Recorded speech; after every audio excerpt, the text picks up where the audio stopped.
Shankaram Lokashankaram Shankaram Shankaracharyam Keshavam Badarayanam Sutra Bhashya Kritau Vande Bhagavantau Punah Punaha Ishvaro Gururatmeti Murti Bheda Vibhagine Vyomavat Vyapta Dehaya Dakshinamurtaye Namaha Gukarastvandakaro Vai Rukarastanivartakaha Andhakara Nirodhitvat Gururitya Vidhiyate Sadashiva Samarambham Shankaracharya Madhyamam Asmadacharya Paryantam Vande Guru Paramparam Om Sahana Vavatu Sahanau Bhunaktu Sahaviryam Karavavahai Tejasvinavadhitamastu ma vidvishavahai. Om Shanti Shanti Shanti. Om Bhadram Karnebhihi Shrunuyama Devaha Bhadram Pashyema Akshabhiryajatraha Sthirairangai Istuštuvagum Sastanubhihi Vishema Devahitanyadayuhu Swasti na Indro Vriddhashravaha Swasti na Pusha Vishwavedaha Swasti na Staksho Arishtanemihi Swasti no Brihaspati Dadhatu. Om Shanti Shanti Shanti.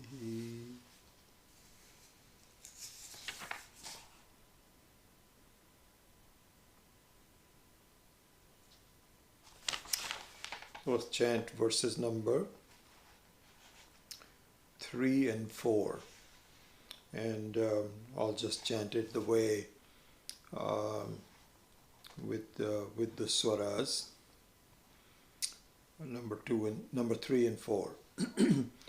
Na karmana na prajaya dhanena tyage naike amritatvamanshuhu parena na kannihitam guhayam vibhrajate yat yatayo vishanti vedanta vijnana sunishchitartha sannyasa yogat yataya shuddha sattva aha te brahma lokeshu parantakale paramritat parimucyanti sarve. So our famous mantra when a sannyasi comes to our home, these mantras are chanted. So that's the traditional way, and I think most of you know that, but we are now going through the explanation of those verses, and so that's how it is. So we have covered the first half of the verse number 4. Vedanta Vijnana Sunishchitarthaha Sannyasa Yogat Yataya Shuddha Sattvaha. This much we have done. So today we will look at Te Brahmalokeshu Parantakale Paramritaha Parimucyanti Sarvehe. So, the second part of the verse talks about the result. The result of the first half of the verse, which is that if there are yatis, yatnashilaha, one who are striving to gain this understanding by doing sannyasaha, by doing tyagaha, by doing by giving up the limited gains of life. So it's an interesting thing that to gain an unlimited life, you have to give up limited gains. So the desire for limited gains is the start of one's life. But if you were to aspire for timeless gains, now we all do, but we don't know how to do it. And so all we can do is the best that the world has to offer by way of its advice on gaining limited gains.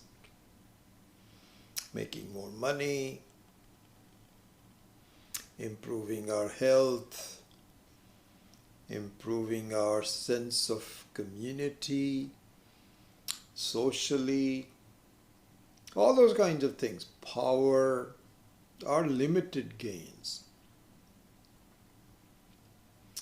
And if for whatever reason, this is also unclear as to how this happens really, you now wonder if it's possible to have a gain which is not time limited. Because all of our gains, we understand, have one big defect. Biggest defect of all gains, all acquisitions, all sense of progress, is that they're temporary. They're temporary. You cannot do vigorous exercise and then that's it. You say, I'm not going to exercise again. I've done everything I can. I've run a marathon, and this is something I wanted to do all my life, and I never thought that I could reach 27 miles of running, but I've done it. So that's it. I'm not going to do this again. All the gains of running the marathon would be lost. Same thing on friendship. Friendship means that you have to renew your friendship. You cannot call somebody a friend. He says, oh, I have my best friend is so wonderful. I have such a good... When was the last time you talked to your best friend? You know what, I can't remember. Maybe about 20 years ago. You cannot call somebody a best friend if you have not seen that person for 20 years. So a sense of renewal is important. So it's very temporary. But for whatever reason, if you were to figure out that, is it possible for me to retain what I have and in fact gain what I have in a timeless fashion? No. Most people will say no. What are you talking about? That just doesn't happen. The normal thing is that, excuse me for a second, I'm going to make this microphone come a little closer to me. It may be scratchy.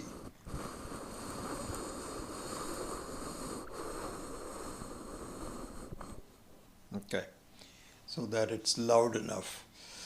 Because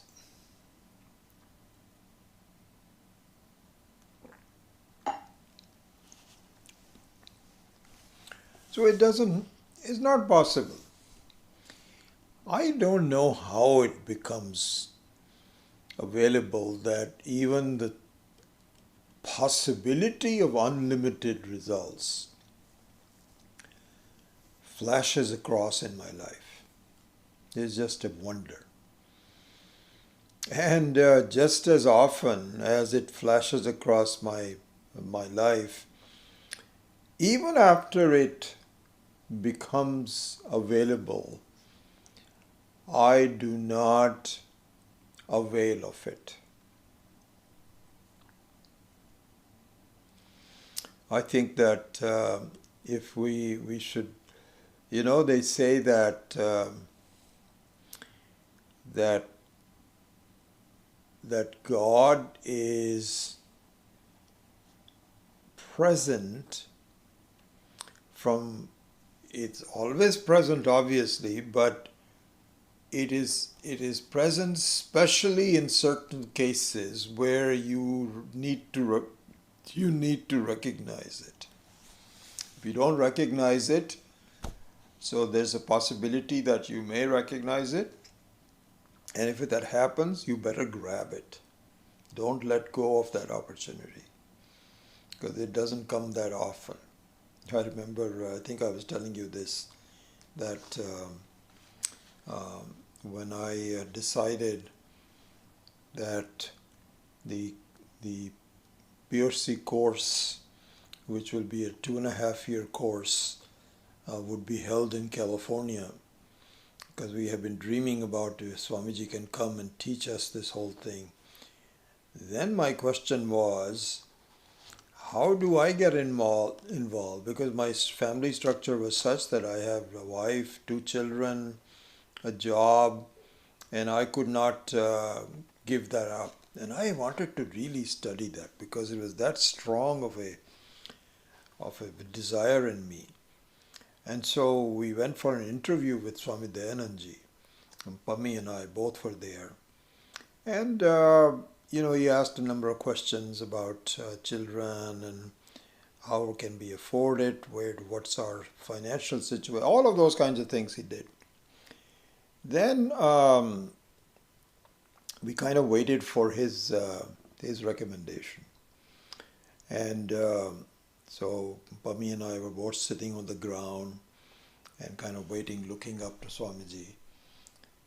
And what Swamiji said was very interesting. He says, let me just say this, that this recognition of the possibility of gaining unlimited gains is very rare. Doesn't happen. Most people just ignore it. Even if this is what Ishvara is. Ishvara says, hey, do you want to see me? Which I'll take you beyond the realm of time. I'll make you immortal. But you better follow. You better follow this. And you say, it's okay. Maybe not. Maybe some other time. So Swamiji said, this opportunity doesn't come knocking every day. And I see the possibility of you wanting this. Go for it. And that really was the argument that persuaded my wife to go ahead and let me go. I'm very grateful to her, as you know. So, but anyway, that's the point. So anyway, going back to it, if you are able to desire, if you're striving through the desire for unlimited gain, then you have to give up limited gains.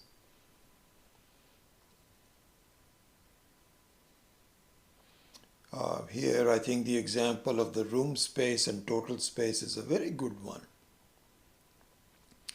So most of us have a certain personality of a room space, that I am the possessor of this room.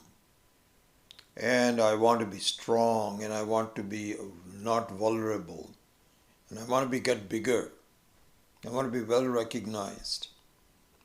And so somebody said, what if I tell you that you would have so much space that no one else has as much?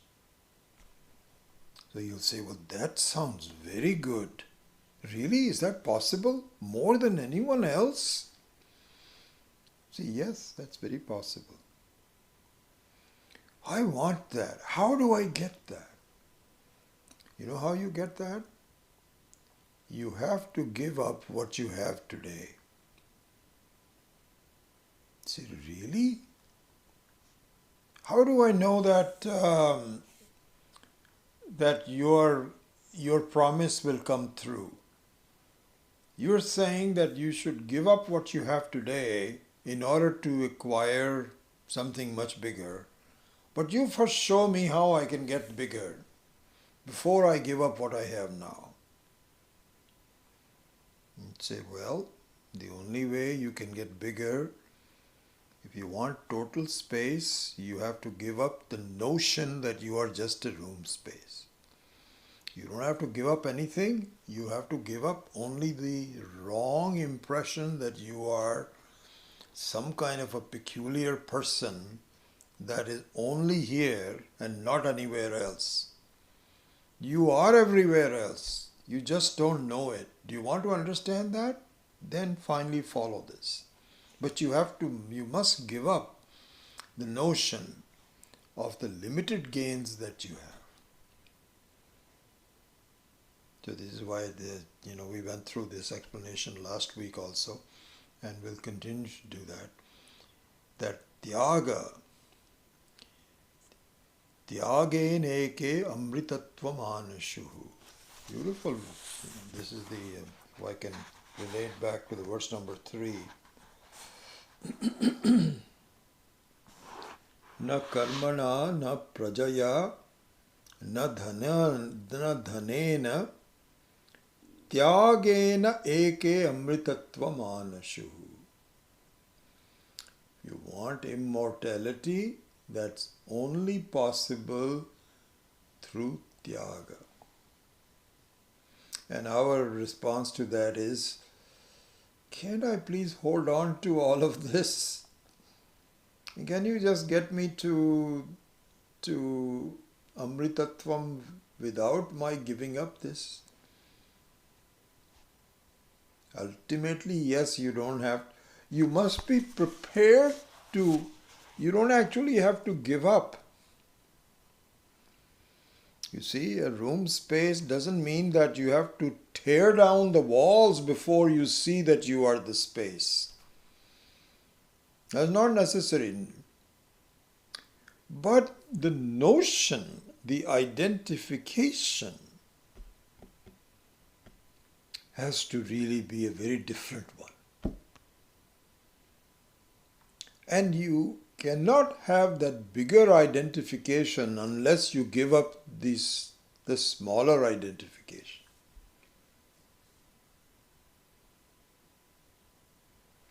In practical terms, I think this is what we have to see. You can see all these kind of like, yeah, that sounds good, this, etc. But what does it mean in my life? This is what we have to do. So what it should mean in my life is that my sense of smallness, my sense of being injured and ignored and overlooked by the world has to be given up. And I display that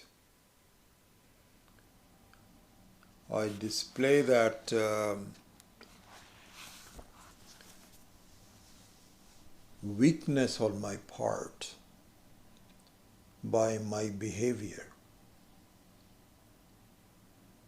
because I'm anxious to be thought well of by others, because I myself am not sure who I am, and I want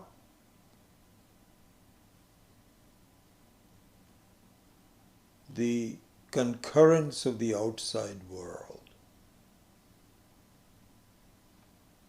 It's interesting, Swami Dayananji used to say that, and I think I've mentioned that several times, that a very vulnerable stage in our life is when we are a teenager. Because as a teenager, we can all relate to that. we're not sure of exactly what my identity is. I don't understand how others feel about me. I have some doubts about myself. Am I good looking or not?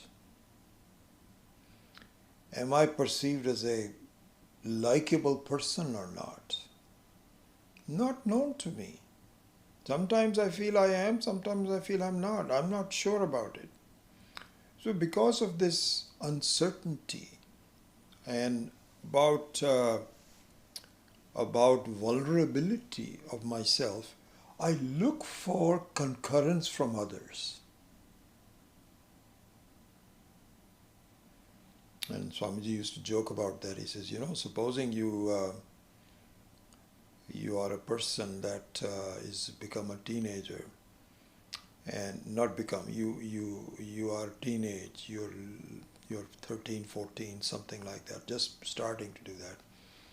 And your parents are very hard on you. You didn't make your bed this morning? He says, no, I didn't have enough time.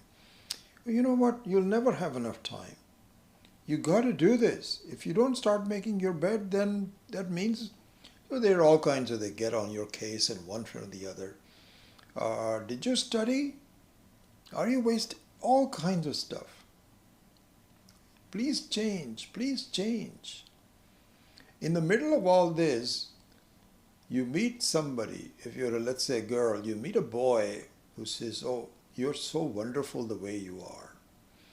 You are beautiful. I love you because there's nothing that you need to change. And you say, really? I don't need to change anything? Say, no, just be who you are. That's all I need. Then you fall for that guy. Any acceptance of the person who thinks of me just the way I am, I love. You feel like, can we run away out? So let's elope. Because my parents don't understand me. My teachers are getting on my case. And you're the only one who accepts me as I am. So this is the situation. My behavior in life is that I'm looking for approval from others because I am not sure about myself. This is true for the teenage, but this happens more or less throughout my life. So you feel that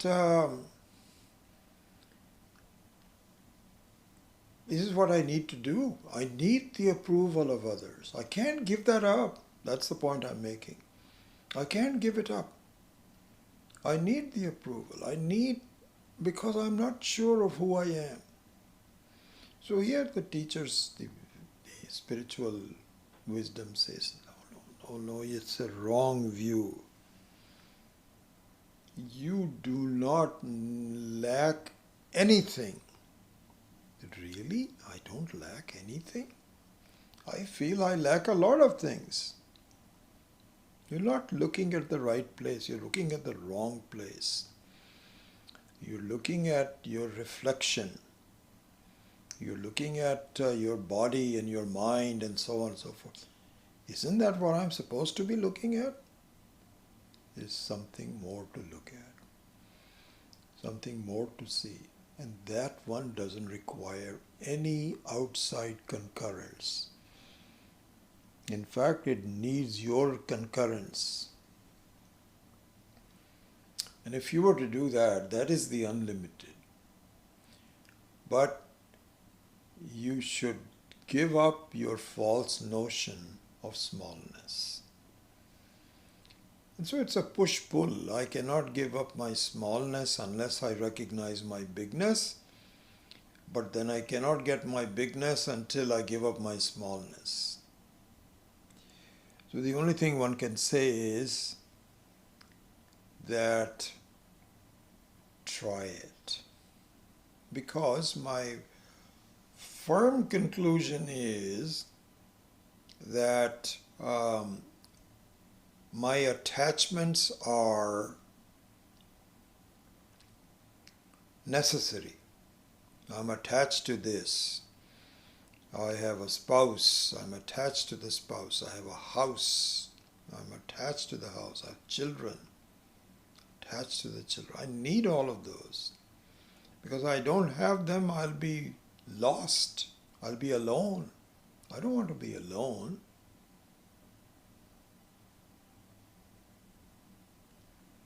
So the question is, why don't you want to be alone? Why can't you be alone? No, because I can't be alone, I'll be lonely. Isn't that very obvious that I don't have any friends? I don't have any children, I don't have a spouse, I don't have a house, I'm homeless.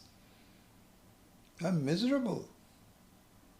You're looking at the wrong way of looking at yourself. In fact, you're the only one that doesn't require anyone. Not you as a person, but you as the very reality of who you are. You don't require anything. You are completely independent. You are not. It's just opposite to what you think. But for you to recognize it, which is a fact, you have to slowly recognize that you don't need attachment. This is a very big thing really to, even in my life I would just say that once I saw that attachment and dependence causes more problems than being unattached and being independent, that discovery has multiplied.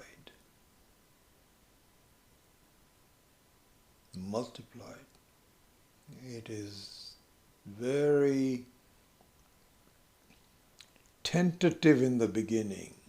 You're not sure of this because my sense of friendship and this, that, or the other is part and parcel of who I am.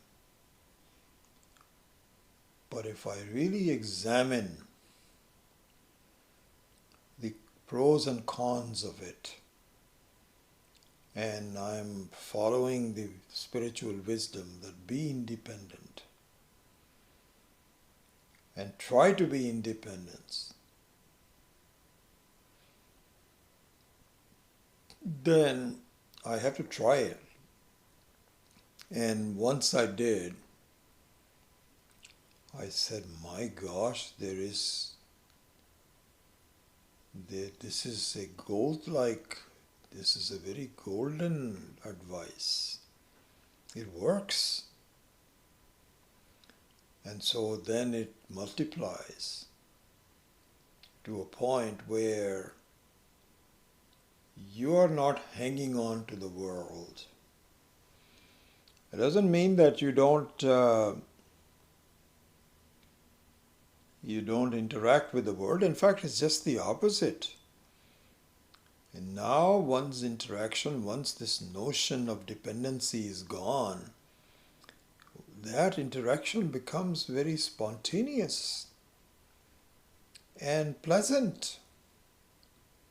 It's a surprise to anyone. I thought I needed to be serious and I needed to really look out for myself and be suspicious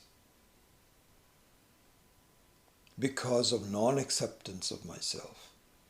But once I understand that, my God, my view of who I am is totally false, I'm okay. Once that happens, then your interaction with the world becomes more spontaneous and more fresh and without any strings and pleasant. So it's just not that the tyagena ike amritatva manashuhu doesn't mean that you withdraw from the world. Not at all. That's not what is being talked about. No withdrawal, because in the prarabdha karma, Once you take birth in this life, according to the previous strict of all the DNA and so on, there is nothing you can do to withdraw. All you can do is to change the very understanding of what your relationship is. So therefore, you do the best thing that we can learn is, instead of being a constant beggar, all these examples come into being. That suppose you are, you feel you have nothing, you have no possessions, you have no money, and you need to really struggle to gain money and so on and so forth. So you claw your way through life to obtain whatever. So this is what is called Arthakama and Dharma. So you have arthyate. You look for possessions and so on so that you'll be comfortable. So you are essentially begging to the world. Can you please give me this? I'm willing to do as much. This, that, or the other. You're begging, begging, begging, begging, begging.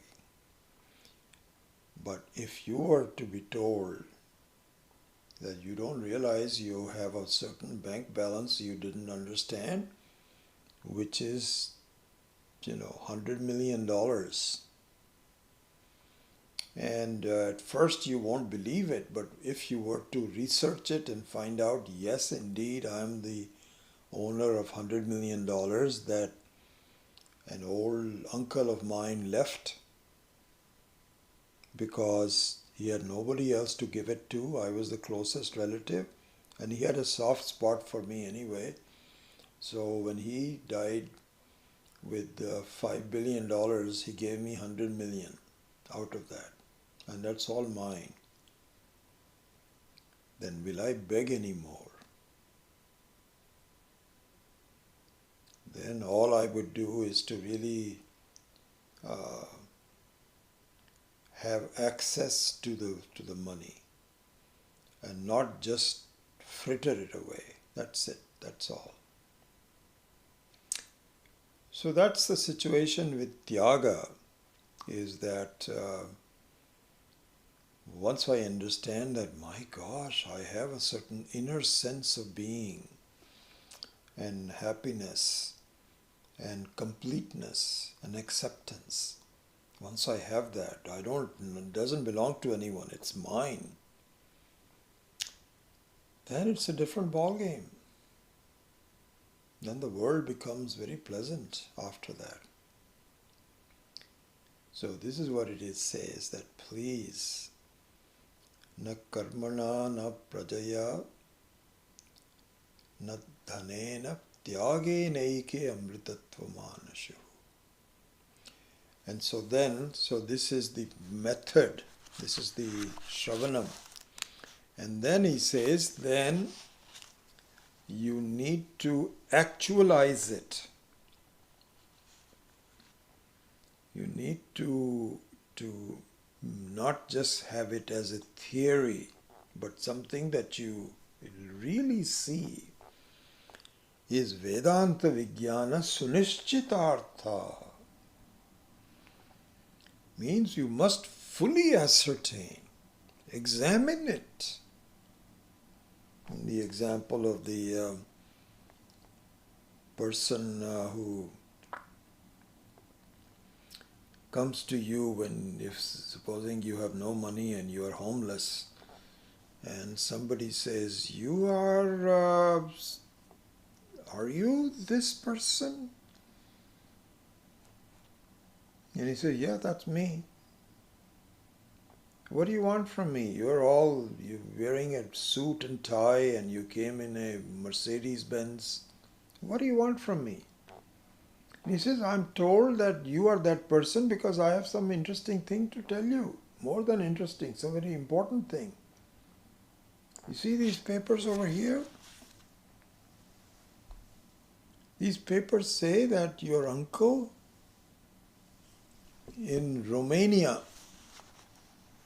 Did you remember that guy? He says, oh yeah, there was a guy in Romania, he was my father's second cousin and so on. He says, guess what? He's left you $100 million. Me? Yep. He says, please go away. Don't play a joke on me. Okay? $100 million for me? He says, this is not a joke. This is for real. So he says, well, how do I know? He says, investigate it. Investigate it. And how do I investigate it? Look into it. Call somebody. There's a little bit of effort involved. Calling someone. Visiting the bank. Comparing signatures. Talk about the uncle's will. All of that has to be done. So this is what is called Vedanta Vijnana Sunishchitartha. So Sunishchitartha means that some guy who just keeps talking about you are this, that or the other. Is it really true? So he says, yeah, it's true. I can investigate it. So you look into it and you talk to people. And you know what interesting thing I find is that as you gain a better understanding of the subject matter, then the same book that you had studied some time ago, if you were to study that now, it gives a confirmation which is just amazing. Because at that time you were at the very preliminary stages of investigation. You yourself were not really qualified to understand. That's what the main thing is, really, ultimately. It is not whether the book is, or the text, or the teacher, or the spiritual wisdom is valid or not, but am I qualified to understand its validity or not? This is what we have to do. And as you find that as your validity, and the validity is all given in here, Sannyasa Yoga, Yatayaha Shuddha Sattvaha. We went through this last week. The purity of the heart, the simplicity. It's what increases your eligibility to it. And as your eligibility increases, the same words that you had seen before that didn't have an effect on you, now has an effect on you. Then you say, my God, same book. It's not as though, I got into some very good habits, honestly. I don't know whether my teachers told me to do this or I did it on my own or something. And that is that I got into the habit of reviewing the literature after a decent pause, again and again.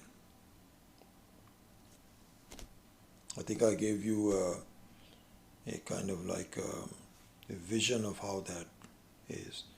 That, supposing you were to, you have to climb a mountain which is so steep that you cannot just go like this. You have to go around it. And every time you go around it, you are increasing your level. So that what happens is that if you're going around it, one time you were facing the east, but you are at a lower level. You don't have as much of a view.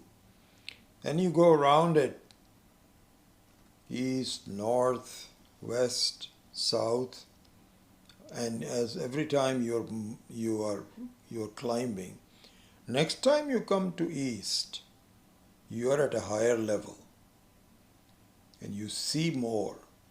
Like that, if you do that 2 or 3 times, and I'm just giving you this is my experience, life experience, that really all the Upanishads and so on, I review them every few years. And I'm fortunate that I'm still alive. I've had 30, 40 years of study. But really my view of these books, it just happened the other day. I was reading, I had said, this Advaita Makaranda book that I had studied several times. I said, I haven't really looked into that. Let me look into that. My God, the same verses that I see before really were appealed to me, and I loved going through that book again. I'd never really got that kind of a. That's because my eligibility is hopefully a little bit better. So this is the process that we have to go through. So what I'm saying is sunishchitartha is that you have to examine it. And what I really enjoy doing now, honestly, is every time there is an explanation of the phenomena about Atma and Brahman and all of this and so on, it is a reaffirmation,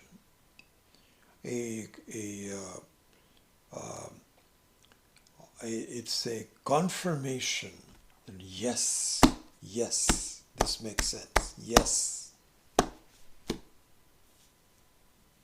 I remember talking to Swami Viditatmananda when, this is a couple of years back, when he used to come and live with me and we were going on a walk or something.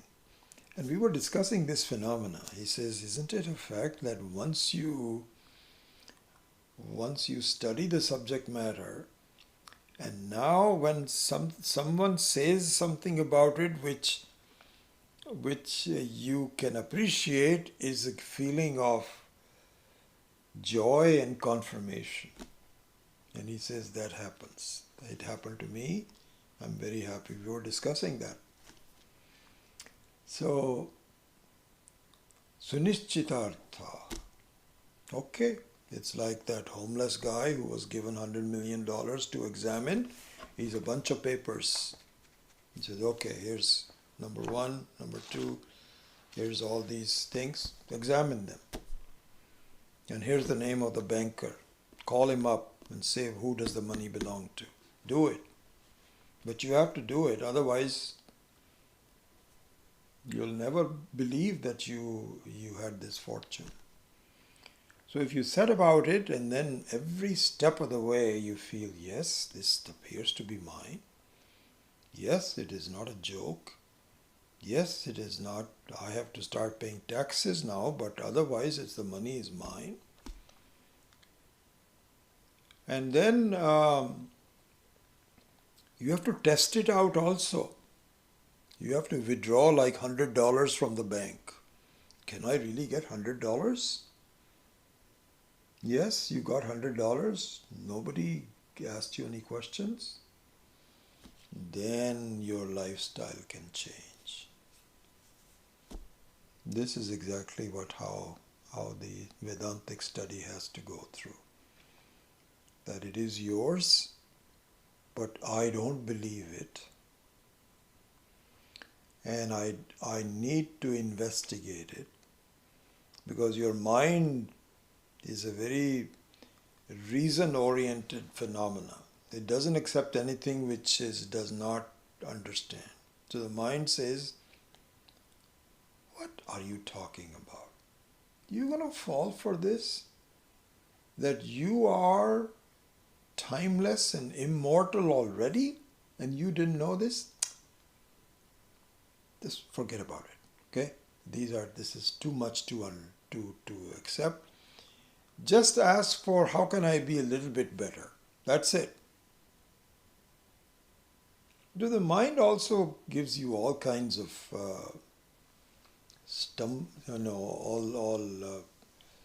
all stumbling blocks and say, not possible.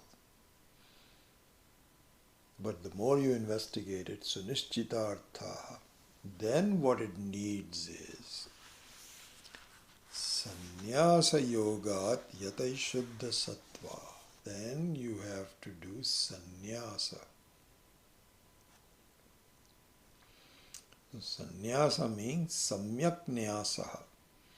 Nyasa means to give up, and samyak nyasa means you have to be totally devoid of the principle of grabbing things for yourself. You become so resolute to your own independent thinking that this whole beggarly attitude towards the world has to go. And has to go because can a person with $100 million, does it make sense for that person to beg? No. Actually, it's interesting. I read this somewhere in the San Jose Mercury. They had a story done on these homeless people, not homeless people, but these people that stand on the corner and ask for, as soon as the car stops, you ask for some money. And so this is a story they did on the reality of these people. And they found some of them really were quite okay money-wise. They had something. He says, that guy, I think I remember this correctly. I hope I'm not exaggerating. This guy was driving a BMW and he would park it way out there somewhere. He was making so much money during the day by begging that he was getting rich off of it. I think generally that is not the case, but it's possible. Anyway, if you have $100 million, you are not going to beg anymore. Begging is not really a pleasant thing to do. Remember, there's a story in this play called Fiddler on the Roof.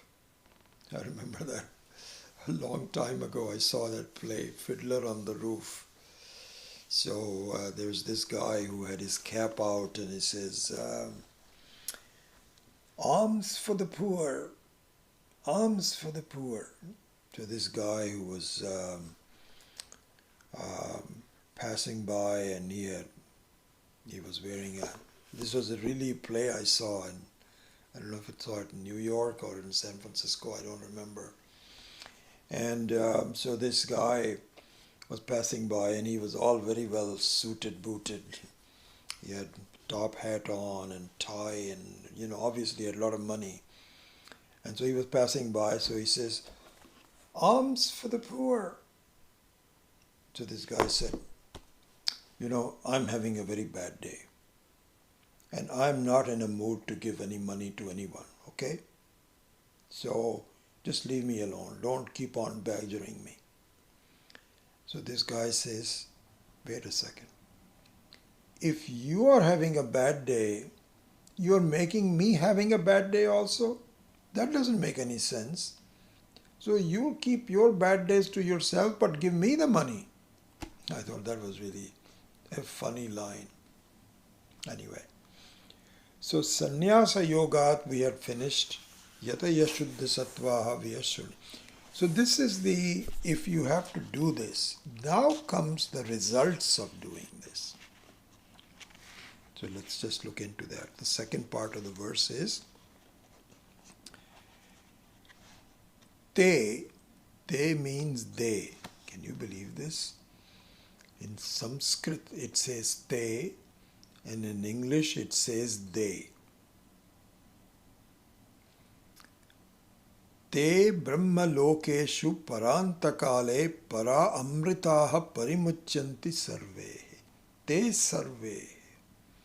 Sarve means whoever is Vedanta Vijnana Sunishchitartha, Sannyasa Yoga, Yatayaha Shuddha Sattvaha. If these conditions are fulfilled as eligibility, then all of them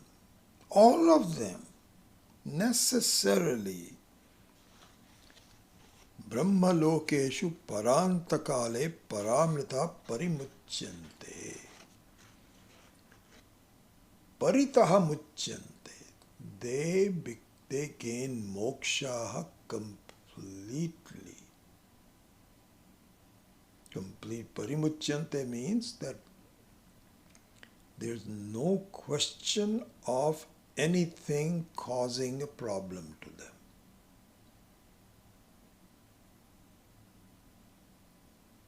No way. Parimuchyante.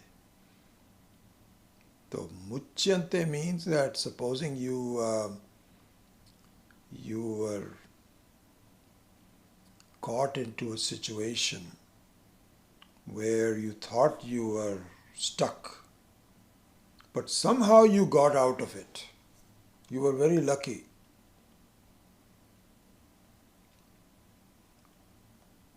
It's called muchyante, means they escape from it. Parimuchyante means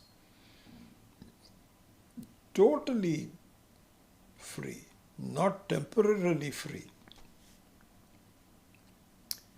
Then when will this happen? Parantakale. So parantakale, so all these words have a prefix and a main one. So antakale and then parantakale. So antakale means that the end of this phase of life is called antakale. Antakale. And really this word is so fresh in my mind because 2 days ago we finally went to see a friend who is on his deathbed. Pranji Lodhia is his name. He's a long-term friend of mine, long time. I'm very, very happy that back in 1974-75, I had the privilege of introducing him to Swami Chinmayananda.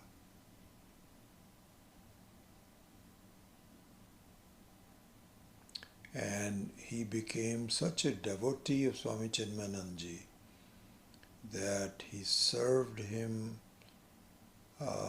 administratively as an office bearer. He became one of the very important people of the board. Had a wonderful life. And he's developed a cancer about a couple of years back, blood cancer, that has now taken its course, and he is everything is now has been done and nothing is working.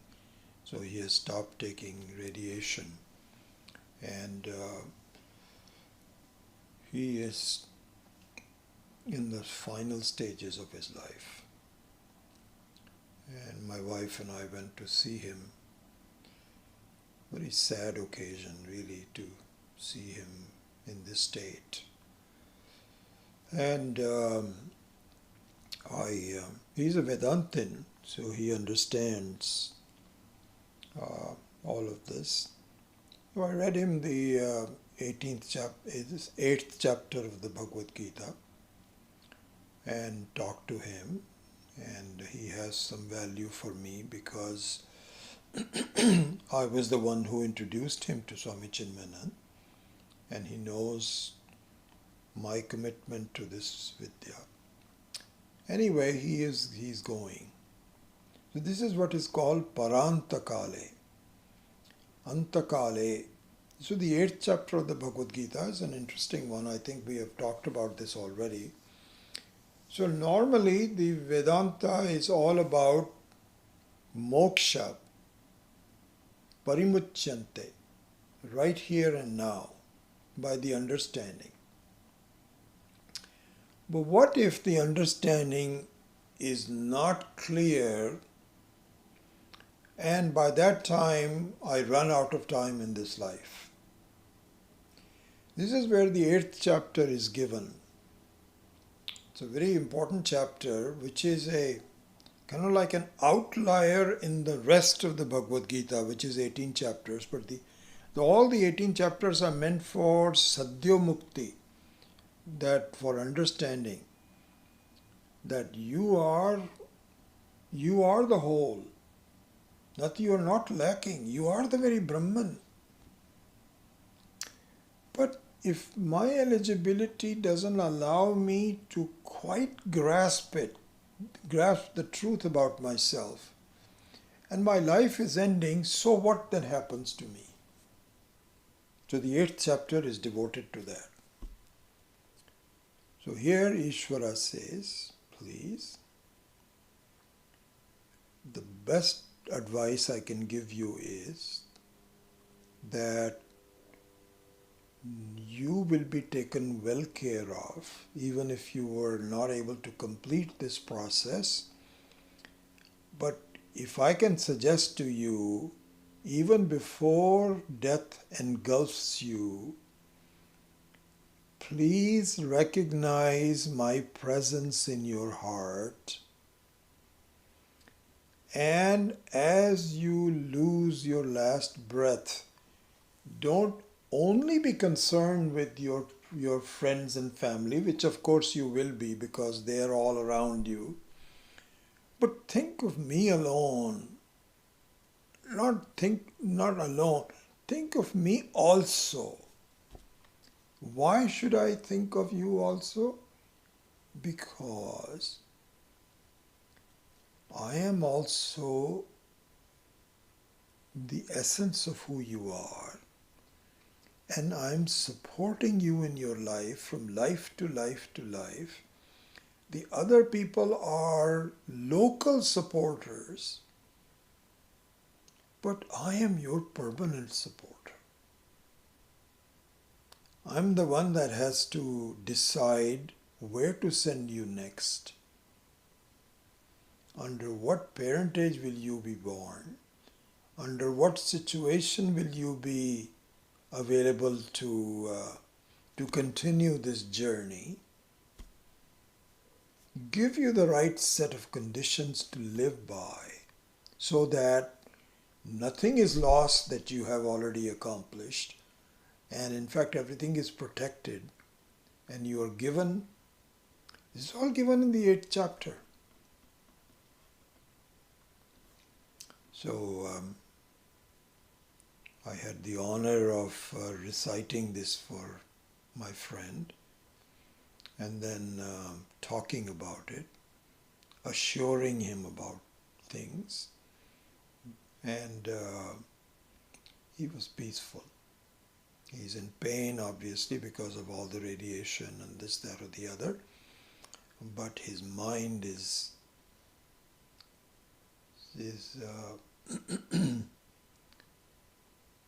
peaceful. So this is what is called Parantakale. This is called Antakale, not Parantakale. This is called Antakale. I may have even misspoke even before. So Antakale means at the end of the life. Parantakale is a special Antakale. This is what is given in this verse here. It says, Te Brahma Lokeshu Parantakale Para Amritaha Parimuchyante. So Paramritaha. So let's look at the word Paramritaha. Amritaha means one which is surviving. Mritaha means one who doesn't survive, who dies. Amritaha means one who survives. Paramritaha means. So again, all these words mean the same thing. So Antakale means the end of this life. But at the end of this life is the beginning of another life, isn't it?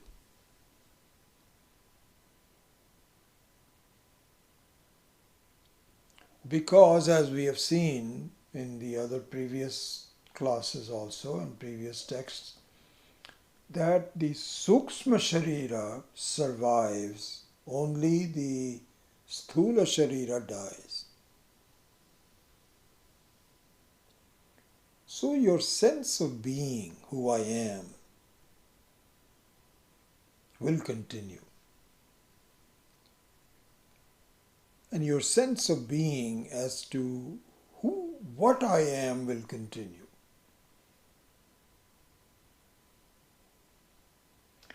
So that is the end of one life and a beginning of another one. So in that sense, that is Amritaha.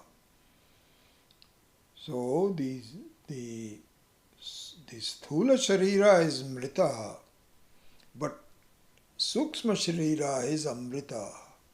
But it is only Amritaha. It is not Paramritaha. Paramritaha means one who is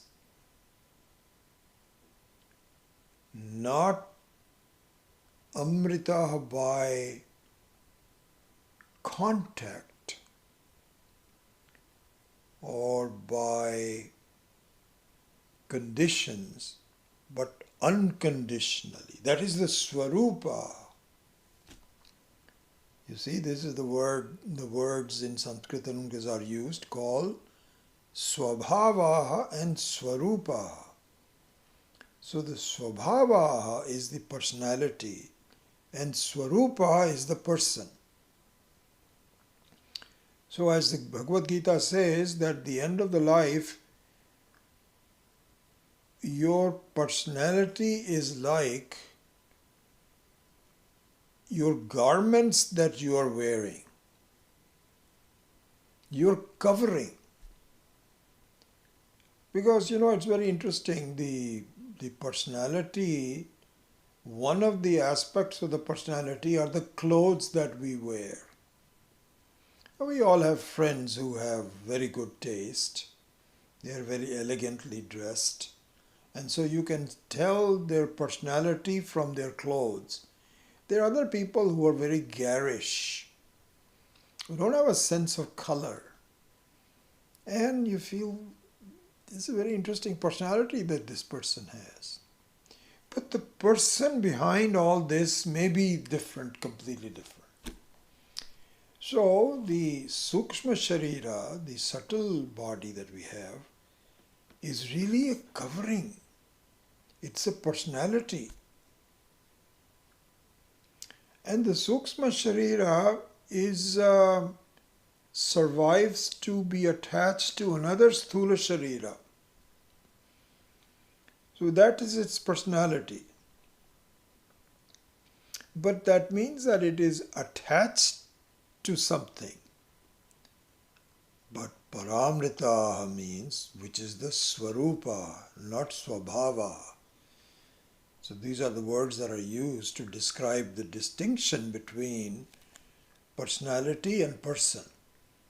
Swabhava refers to personality and Swarupa refers to the person. The person is Satyam Jnanam Anantam. It is the very content of time. It is the very content of space. It is the very person who is the Ishvara itself, Brahman alone. And so this is like space. No longer enclosed space, it is space. It is the same, but not understood before, not prior. And so, once that happens, then there is not antakale, there is parantakale.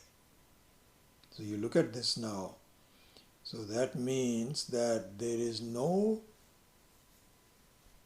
So for the rest of us that do not quite understand this, there is some temporary death and a temporary rebirth. But one who has understood this clearly, there is no temporary death, no rebirth.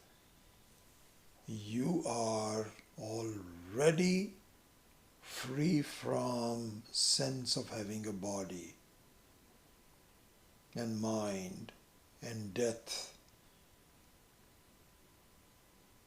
This is very interesting, this is again, I was just reading this Advaita Makaranda book by Swami Vidyatmananda ji, which he also did like Kaivalya, that we might take it up at some time. It's more like a meditation set of verses. This too is also very meditative, so I think you will enjoy that. But in Advaita Makaranda it was saying,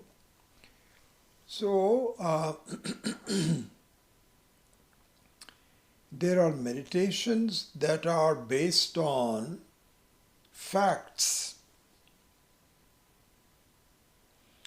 Facts that you need to bring to your mind. This is what we were discussing in the earlier class.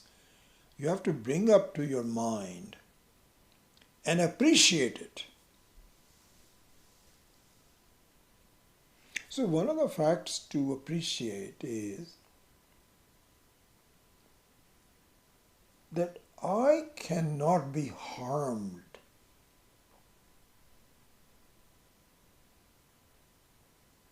by anything, by anyone and anything.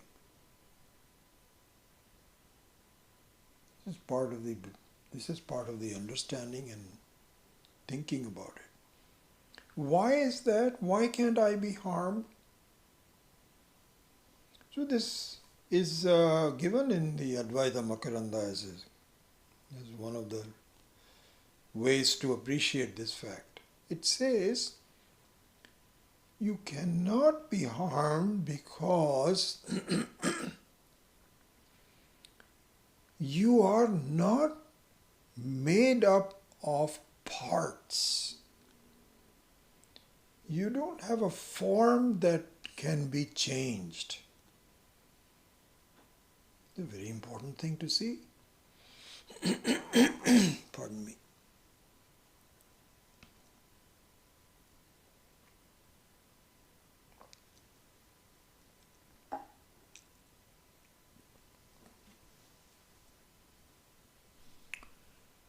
You cannot be harmed by anyone because you are not harmable. It's exactly like the space. The space cannot be burnt. The space cannot be dried or wetted. So there is so much. There can be heat. There can be coldness, cold. There can be darkness. There can be light. There can be wetness. None of that really can harm the space because it's a different level altogether.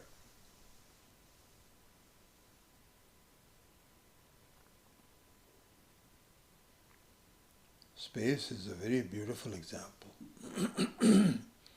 And once you understand what space is,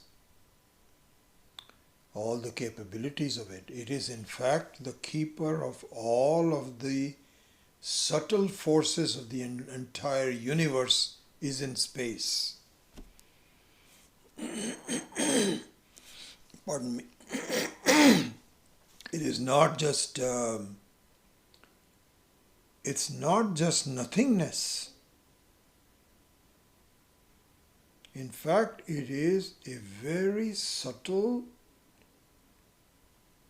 vastu. It's a thing. All of the magnetic forces,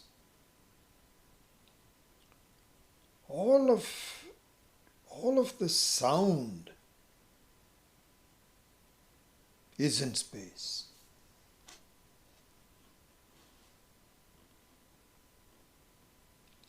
So, but the space cannot, it possesses a lot of things that, so magnetism, for example, the magnetic forces of the space are beyond fire and coldness, heat, humidity, none of that really. All of those pertain to the air, but not to the space. Very similarly to this is the case that I cannot be harmed because the things that harm require a form. They require some parts to it, and I have neither parts nor form. I cannot be harmed. This has to be appreciated.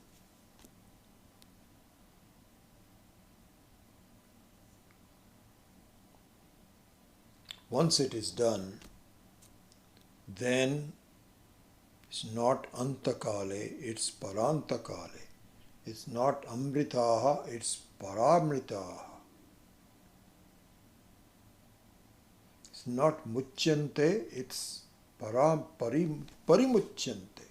So then all these prefixes come into being.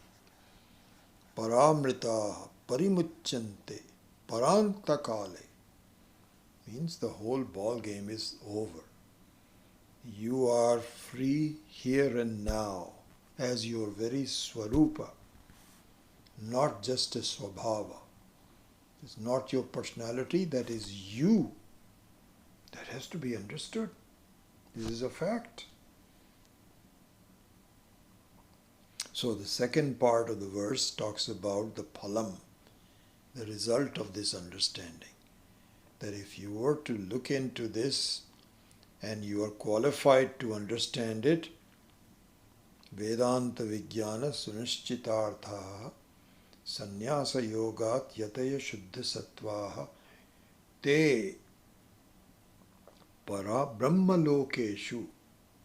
So this is Brahmaloka, which means can be either be given as Krama Mukti, or it can be given as Mukti as it is now. So I didn't get a time to spend on that, but what I would recommend is that, again, as I usually say, please read Swami Viditatmananda's more detailed understanding of explanation of all of this.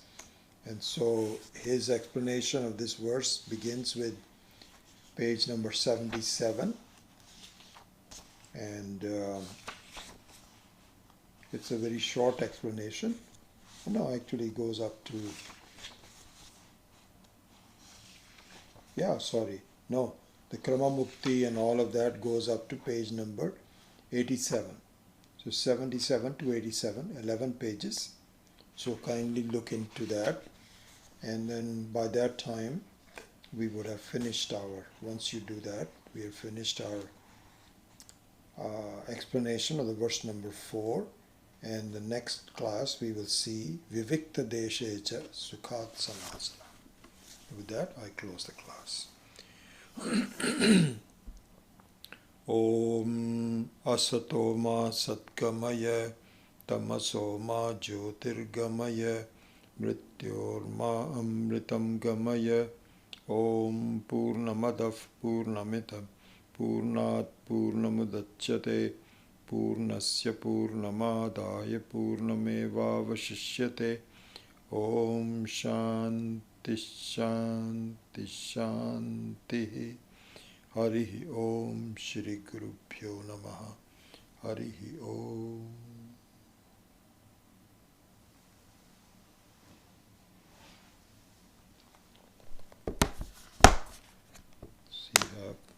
See if you have any questions.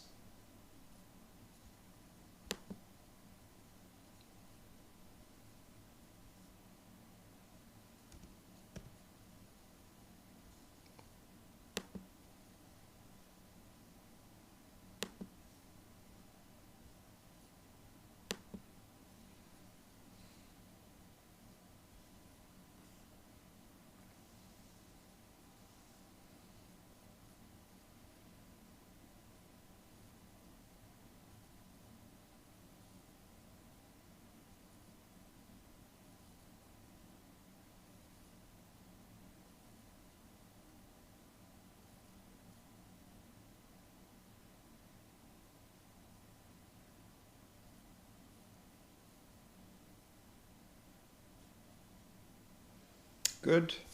Good to see you all. Don't see any questions per se.